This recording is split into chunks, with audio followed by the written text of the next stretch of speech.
welcome here to Taronga's Free Flight Bird Theater. My name is Megan. And my name is Max. Up it goes! Ah, nice catch! Prize for Australia's third largest hawk, known as the black-breasted buzzard. Oh my goodness, playing soccer today. That's what we want to see. Not a soccer star, but tool use. Oh, a swing and a miss. There we go. Had all of this training here today, and we are flexible with our strategies. There she comes. Beautiful. I only see you out in the country, but even right here in the city.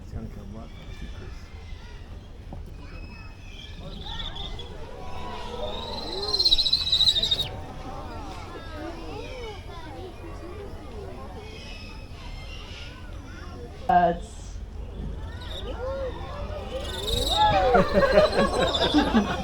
And with these big, powerful feet, they can actually take down prey items that are eaten. Rat problem was so bad.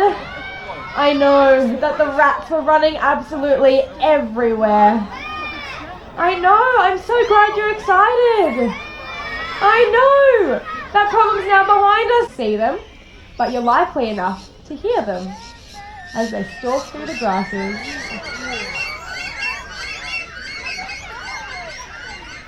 Seeing this species in your backyards.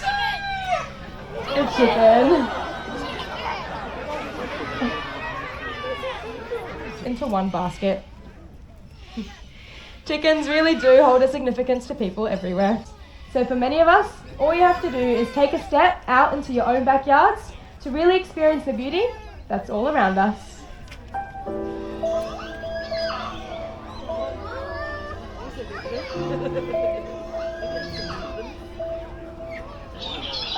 Hail.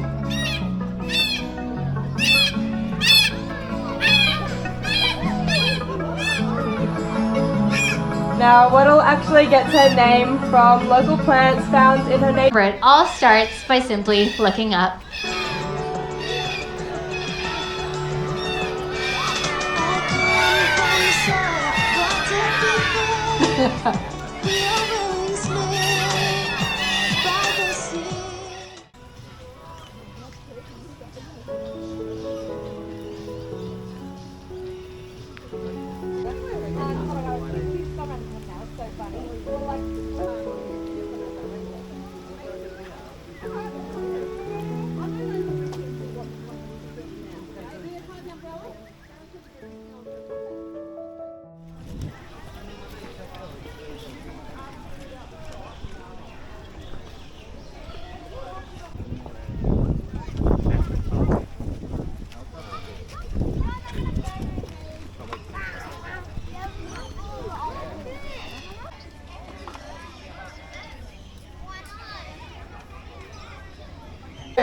Good. Well, welcome here to Taronga's Free Flight Bird Theater.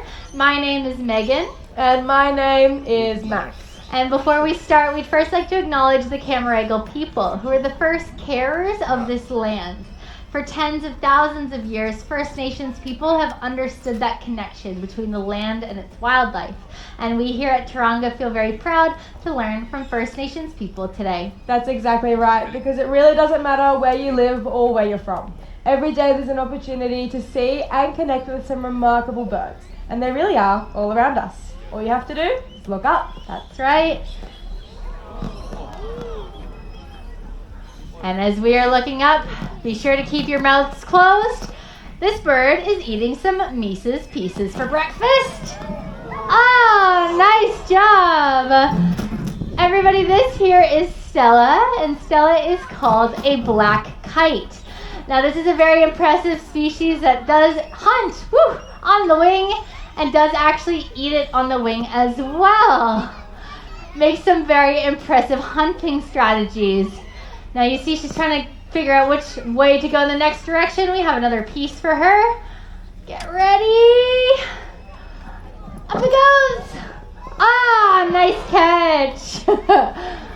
Very impressive. Now these birds are going to be hunting together. They're not just going to be seen flying around one in the sky. You can see them sometimes in hundreds or even thousands at a time, which is pretty darn cool. Being able to hunt on the wing makes her very efficient, especially if she's competing with thousands of other individuals. You want to make sure that you're able to eat, and then really quick, oh, I knocked it! Oh, into the water! Are you gonna try? Maybe. Some of the species have also been documented as hunting using something, oh, it went to the ground, I'm not gonna get that one, as dropping something on the water, waiting for a fish to come to the surface and get it before getting it too. Do you gonna try? Wow, that would be really darn cool, but I don't know if you've ever caught anything in the water before. She's thinking about it, which means that I might have to go in before she gets wet. Okay, stand by. Nobody record this in case it goes viral of me following in. Oh, okay, I got it. We're back on track. I have one more piece for you. Ready? Gotta go for a big loop? What do you think? Coming back? Nice job, everybody. That is Stella, our black kite. Whew, I'm glad I didn't fall in there. Now, as we are often looking up, many times other birds are looking down. They're searching for their own opportunities for a feed. And an emu egg just like this one, it's the perfect prize for Australia's third largest hawk, known as the black-breasted buzzard. Oh my goodness, playing soccer today. And you got inside. Okay, Waru, that is not how we intended to do this routine. Let's maybe try that again. You want to try to get that piece of mouse? We're going to get back on track. Come to the glove. Everything is going perfectly to plan, okay, everyone? That's okay. We're going to try again because this is a very cool behavior that this species knows how to do instinctively. He hatched out of his own egg with this knowledge already inside his mind. If I'm really quick, I'll put it together. Ooh, it's not going to work. Hold on, 1 second. Wait patiently. I promise it's worth it. I know, you're excited. There, it's behind you. Look, your egg. What do? You attack the shoe, the rock. That's what we want to see. Not a soccer star, but tool use. Oh, a swing and a miss. There we go. Oh my goodness, I hope that was worth it. It's pretty cool to see a bird use tool use. I didn't even get to talk about it. This species, you don't have to teach him how to do that. He hatches out of his own egg with that knowledge already inside his mind. But he has decided to become a soccer hero today and found an easier way to do it. But oftentimes buzzards are going to be looking for things during the daytime. This next species, however, hunts in the cover of darkness, or is often thought to hunt in the cover of darkness. Does anyone have any guesses at what it could be? An owl, exactly right. She's thinking about it. Maybe something is in the air today. There was a rainbow out earlier, and maybe that has all the birds on a different track. Now we use positive reinforcement with all of our training here today, and if the animals decide that they don't want to participate, that's totally fine. You're kind of seeing a behind-the-scenes look at all of this training here today, and we are flexible with our strategies. There she comes. Beautiful.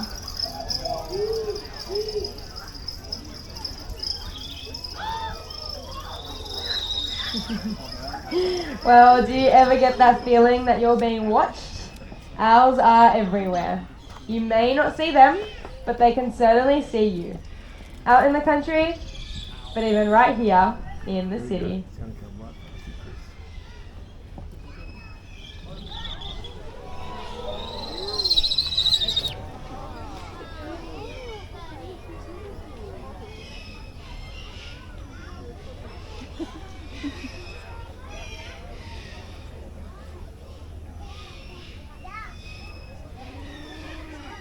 Pausing for dramatic effect.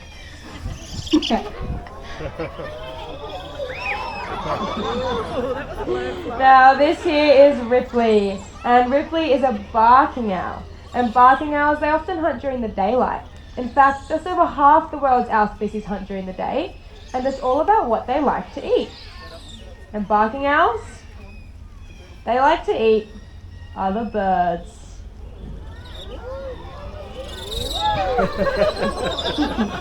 And with these big, powerful feet, they can actually take down prey items that are even larger than themselves, which is a pretty impressive hunting strategy. Hey George, that girl wouldn't be here. Mama didn't like the birds. She wouldn't be here. There was a young Asian girl. And she was, when we were between the lions and the meerkat,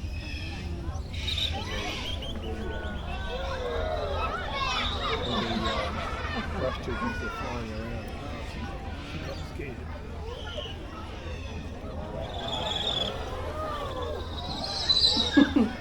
But as the sun does start to set, these birds will look to hunt other things, not just large rats or mice, maybe even a possum. We used to have a really bad rat problem. This rat problem was so bad, I know that the rats were running absolutely everywhere. I know, I'm so glad you're excited. I know, that problem's now behind us now, so we don't need to worry about it anymore. I know, have you seen a rat around here? You've been here before, haven't you? Where? No rats here today. In fact, one singular owl can take down 1,000 rats and mice per year. And a pair with chicks, well, they can take down 3,000 or more. So it's safe to say that a pair or a family of owls are some of the most beneficial neighbours you could all be hoping for. However, owls are not the only birds out there hunting in your backyards. One of Australia's lesser known predators hunts under the cover of total darkness. You might not always get to see them, but you're likely enough to hear them as they stalk through the grasses.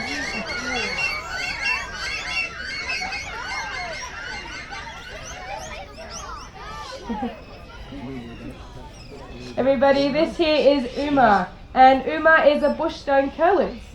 Curlews are often ground-dwelling birds, even though they can fly, so you might find them close to people in open plains and in woodlands.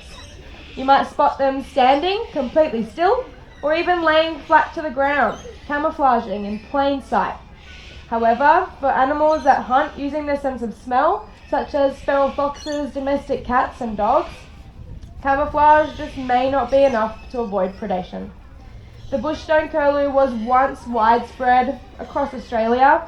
They were even found right here in Sydney. But now, their population has significantly declined, causing their species to just disappear. Now, if there is something that you'd like to do to help preserve native wildlife, you can. You can start by keeping your pets inside at night. That might just be the turning point needed for the bushstone curlew's survival. Now, all of the birds that you've seen so far today have been Australian native, but the next species you're about to meet, it actually did all of the travelling for us, voyaging alongside people, travelled across the seas, and it really allowed us to have an everyday connection with birds. I wouldn't be surprised if you've all seen this species in your backyards. A chicken.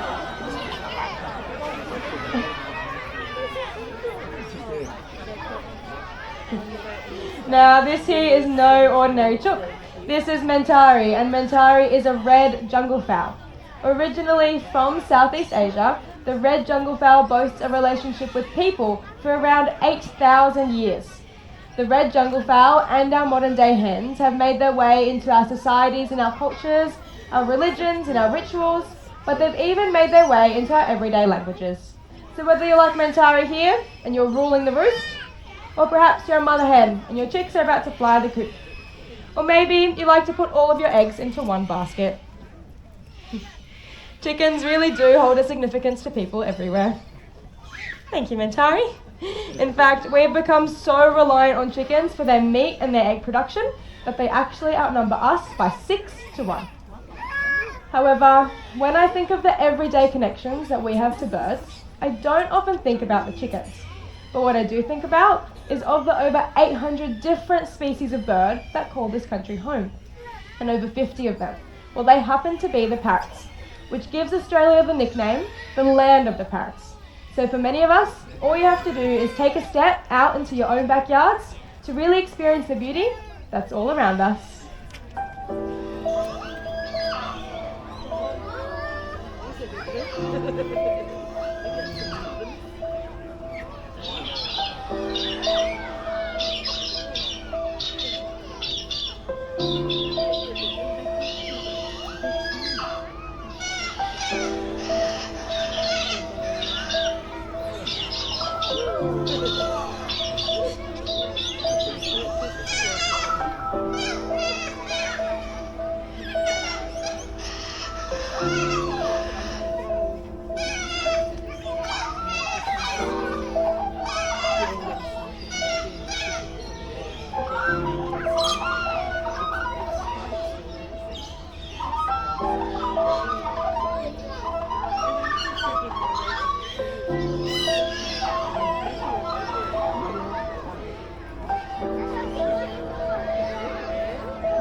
Now, as we are expanding our towns and our cities, we make a lot of changes to the local landscapes.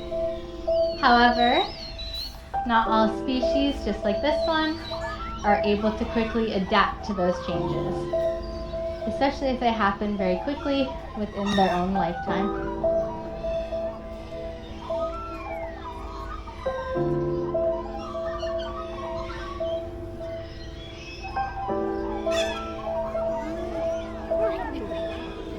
Now, this species really relies on old tree hollows in order to survive. They use them as safe places to rest and to nest, and as safe places to raise their chicks. However, these tree hollows are becoming harder for them to find.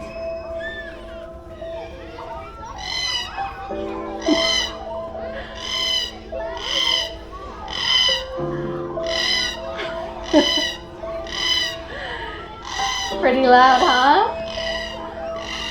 Parrots get a bad reputation for being pretty messy and for being pretty loud. And it's because that pelican is flying. That is not one of ours. They are auditioning. And Gary's letting us know that he's around.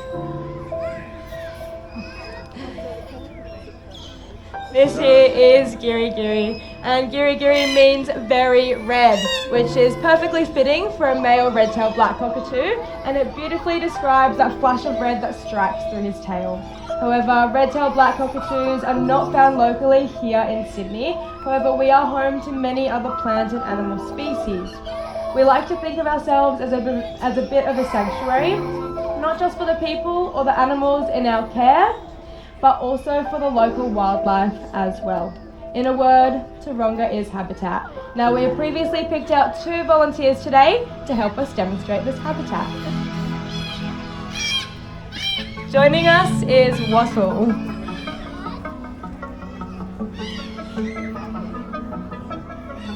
It's a teacher. Picked up a teacher. Yeah. You may have noticed that Wattle looks a little bit different to Giri, and this is because Wattle is a female red-tailed black cockatoo. So she has yellow speckles through her chest and colours ranging from oranges, yellows and reds through her tail.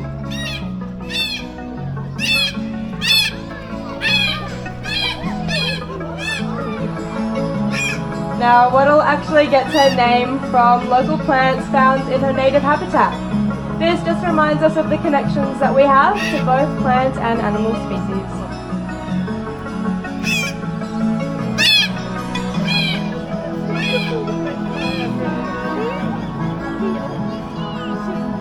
Now, earlier I mentioned that cockatoos can have a bad reputation for a couple different things, but one of them being messy. It's actually really important though, because everything that they're dropping to the forest floor actually helps that ecosystem to restore and regrow itself.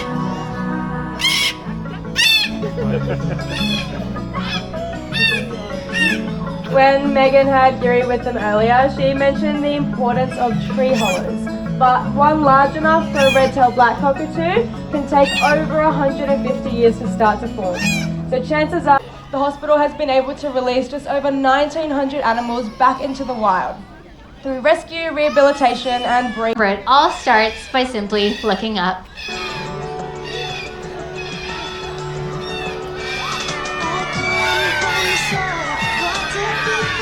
Thank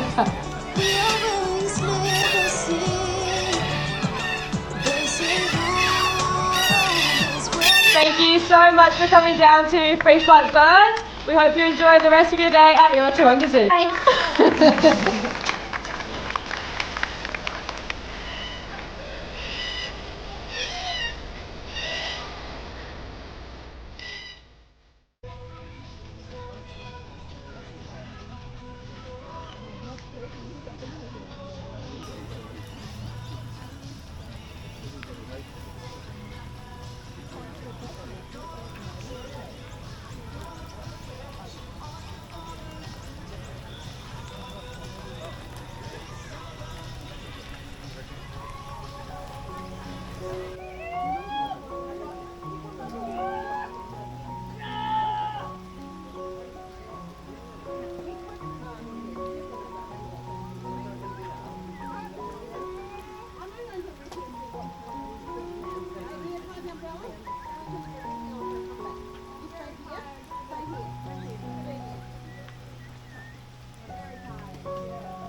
It's a nice view while we're waiting.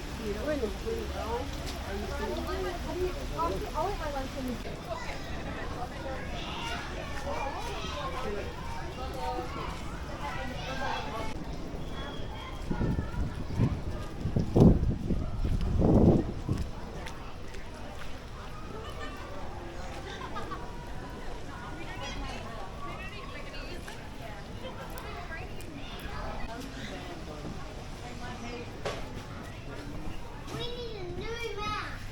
Sure.